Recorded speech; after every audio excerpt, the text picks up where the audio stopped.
Hope everyone is doing well. It is Tuesday, April 14th, and we got some comic book stuff to go over. So Boom is selling some of their properties to Netflix.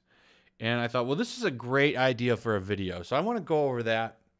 And the main thing I want to talk about is why the comic book industry doesn't really care about comic book shops. They've never, well, at least for the past few years, they haven't cared. I'm going to go over why. Stuff like Gotham High here is a great example. They doubled down on this. They've doubled down on it again. By the way, this book is absolutely terrible.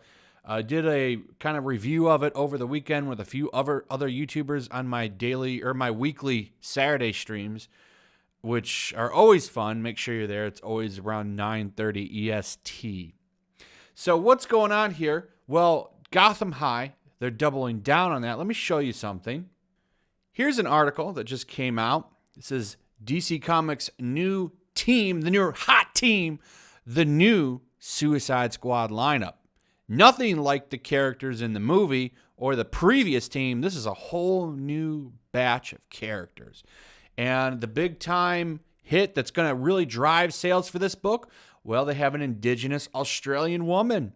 They also have a non-binary character and some characters from different countries. So this is the new team right here.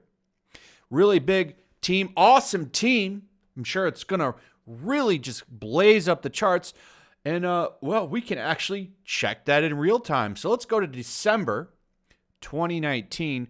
Suicide Squad #1 debuts at $5. Managed to ship 46,000 units. Now, I want to be clear, this isn't sold, this is shipped. So this is shipped to comic book shops. We don't know what was actually sold, but we can guess. How can we guess?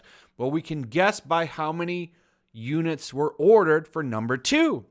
We can check that one as well because we actually have 3 issues of sales. Oh, it dropped to 17,000 issues. What a shame. I thought having the non-binary winged angel character, that was going to be a hot seller. People were going to rush right to the shops to buy that book. How did issue 3 do? Oh, it went up to 20,000 shipped.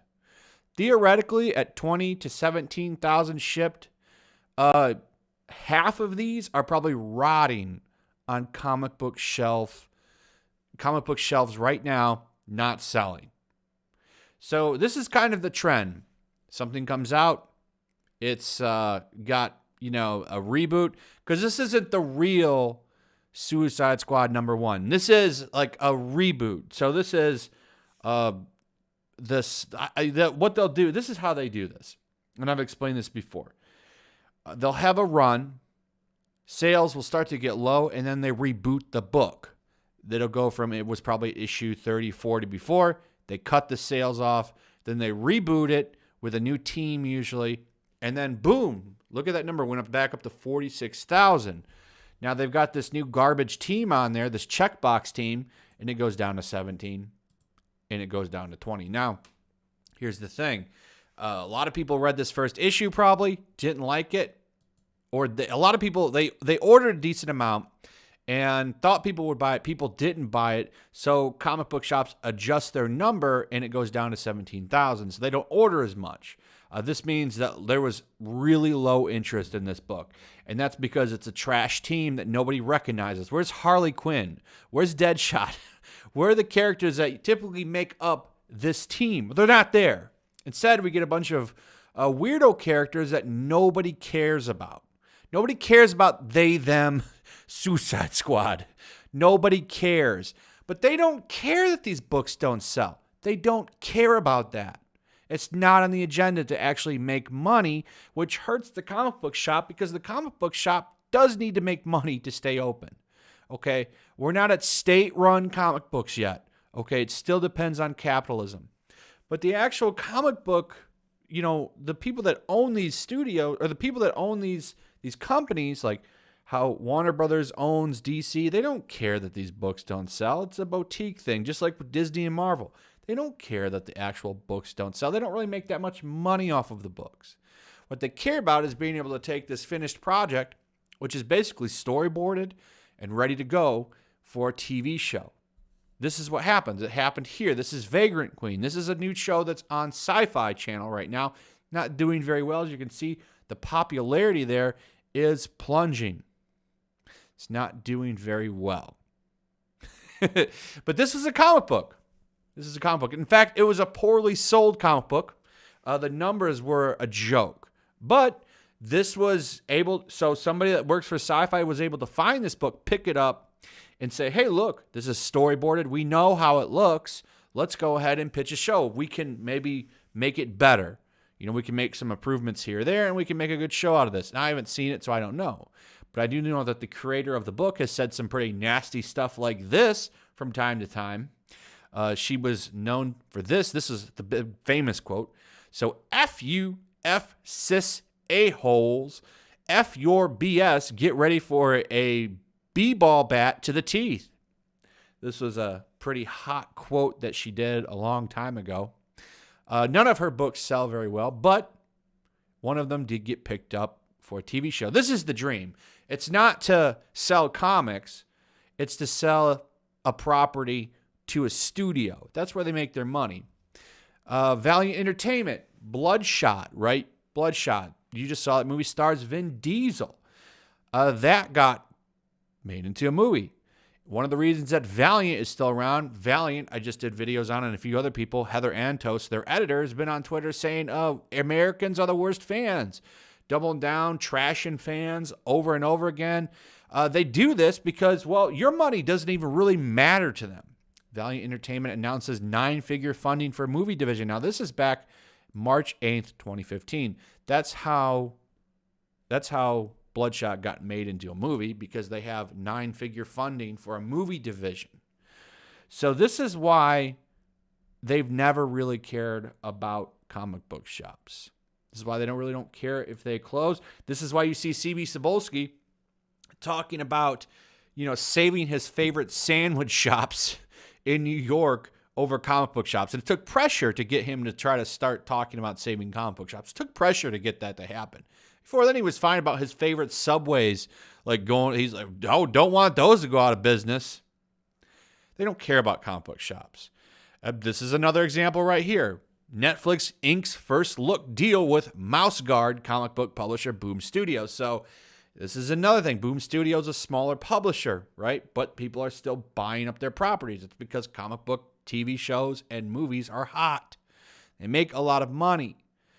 So, when you can say, look, you can take this whole comic book and pitch it to a board meeting or whoever approves this stuff. I really don't know how that works, but hey, it's probably nice that you can just grab a comic book, take it in there, and sell it. But these people are so short-sighted, they don't realize that they're going to put their own thing out of business. They're not going to be able to get these deals if they can't keep producing products. And that product does kind of depend on comic book shops. It really does. So this is why, they keep throwing garbage like this out here, because it doesn't really matter. They can push these state-run books because effectively that's how their businesses run. They don't really depend on making money through comic book shops. They don't really care about that. But the comic book shops do. They need that money. And, there's never been a greater example than I can show you why this doesn't work. 46,000. 17,000, 20,000. I don't know how issue 4 sold because we don't have those numbers, and I don't know if we're going to get those numbers because comic books stopped selling. I'll let you know if we actually get those, but nobody wants this stuff, and they just keep doubling down on it. There won't be. This isn't the end of Gotham High New Warriors. There'll be more books like that. They're going to keep putting them out to the last comic book shop closes. And then everything will be digital. They don't care if you buy those or not either. And it's sad. These people have literally killed the comic book industry trying to get into Hollywood. So when you see people praising pencils down, it's because of stuff like this. And this from creators. Okay? And it's not that anybody has a problem with the team being made up with, characters from different backgrounds. It's the fact that it's done for stupid woke virtue points. It's not done for any kind of creative storytelling. It's done to just put it out there because they want us to be there and they want to champion virtue points. And 9 times out of 10, the stories are trash. Nobody likes the characters. They're unrelatable. Nobody likes them because they're safe. They're not fun. They're boring, just like the books. And the numbers don't lie. They don't lie. You can't cheat out of numbers. So anyway, as long as stuff like this keeps happening, the comic book industry, even if they fix everything, and let's say they figure out a way to distribute comics tomorrow, and they're going to start the printers back up, stores are going to partially open and do curbside pickup, and we're going to carry on. It doesn't matter because they're going to still keep churning out trash that no one cares about. They're never going to go back to hiring on talent and merit. They're going to keep doubling down on all this Gotham High, New Warriors trash, and they're literally going to put every single comic book store out of business. If it wasn't for, everything going on right now, it wouldn't have mattered. They would have all gone out of business in a year or two anyway. All we've done is accelerate it. That's it. So anyway, that's pretty much it. Hope you enjoyed the video. Give me your thoughts on all this. What do you think? Do you think the comic book industry can be saved? Do you think that these characters might eventually peel? They've been trying to grab these crazy Twitter people to come hook on to these weirdo characters, these they-them characters. They've been trying to get them to come buy these books forever. Look at this giant woman right here. They've been trying to get these people to come buy these books. They don't do it, but they keep pushing away the main demographic of buyers so that they get these weirdo Twitter brigades to come buy their book. They don't do it. They don't do it.